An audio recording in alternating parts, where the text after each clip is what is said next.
Dans ce cours, nous allons définir ce que sont les intervalles.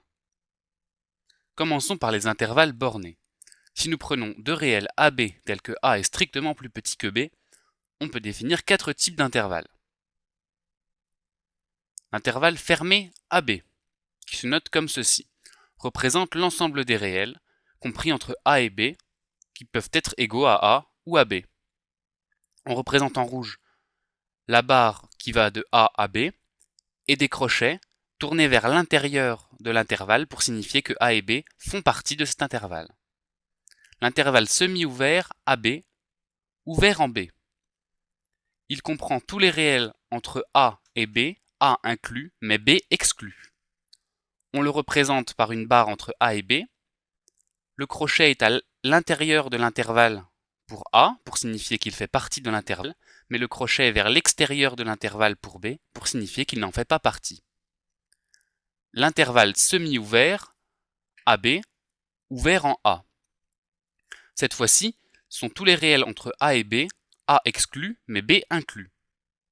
La représentation est équivalente, avec le crochet vers l'extérieur pour A qui est exclu, et vers l'intérieur de l'intervalle pour B qui est inclus. Et enfin, l'intervalle ouvert AB, il représente l'ensemble des réels, compris strictement entre A et B, donc A et B sont exclus. Les deux crochets sont vers l'extérieur de l'intervalle pour le signifier. Voyons désormais les intervalles non bornés.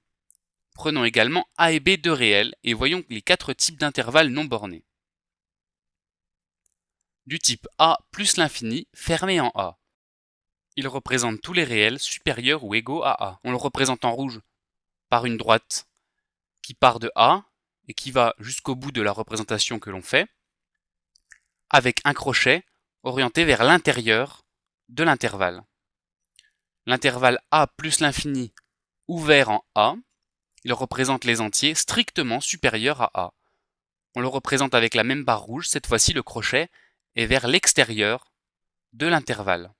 Tu remarques la notation, plus l'infini signifie les réels positifs aussi grands que l'on veut, mais on met toujours plus l'infini exclu, on met toujours le crochet vers l'extérieur de l'intervalle.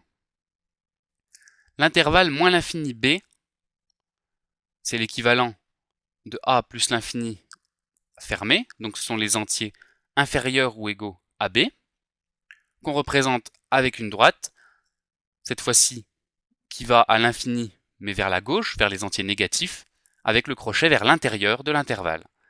Et l'intervalle moins l'infini B ouvert en B sont les entiers strictement inférieurs à B, on représente de la même façon, avec le crochet tourné vers l'extérieur de l'intervalle.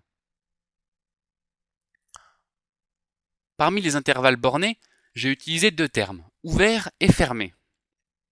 Les intervalles ouverts sont de type AB. Tu vois que le crochet est tourné vers l'extérieur de la notation. Cela signifie que A est exclu et B est exclu de l'intervalle. Les intervalles fermés. Cette fois-ci, les crochets sont vers l'intérieur de l'intervalle. Cela signifie que A et B font partie de l'intervalle. Tu peux imaginer des crochets qui viendraient prendre A et B.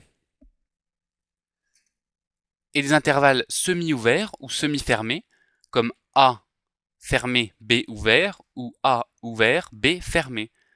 Le premier, cela signifie que A fait partie de l'intervalle, mais que B en est exclu. Et c'est l'inverse pour le second. Prenons des exemples.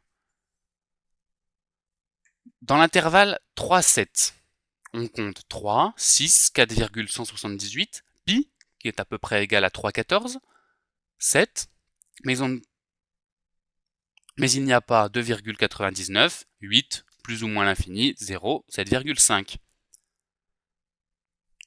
Pour un intervalle semi-ouvert moins 1, 2, il contient moins 1 car l'intervalle est fermé en moins 1, ainsi que les autres nombres, mais il ne contient pas 2 car l'intervalle est fermé en 2.